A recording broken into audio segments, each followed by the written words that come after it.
Today we're going to be working on the average function, and I'm going to show you the very basics of it.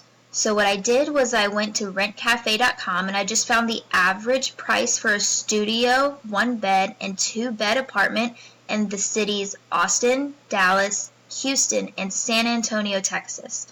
And I got these all from the same website, so they should be pretty close to what they would be. And so basically what I'm going to do is I'm going to find the average rent per city. So for example, Austin, these are the prices for each bedroom.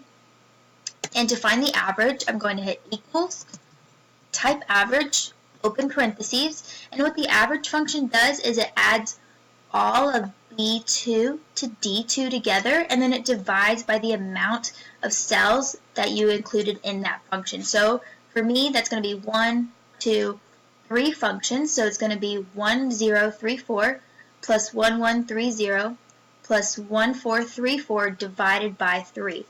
And then I'm going to hit enter. That's going to give me my answer.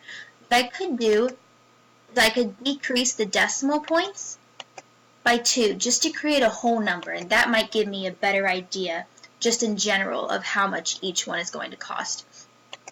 So what I'm going to do is I'm going to hit this little button right here twice, and it's going to give me the answers for all of these together. That way I don't have to type this function in 3 more times.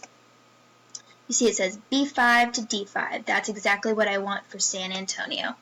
Now what I'm going to do, just to finish it all off, is I'm going to apply the currency principle, or the accounting principle, sorry. And that's going to give me all of these numbers in dollars.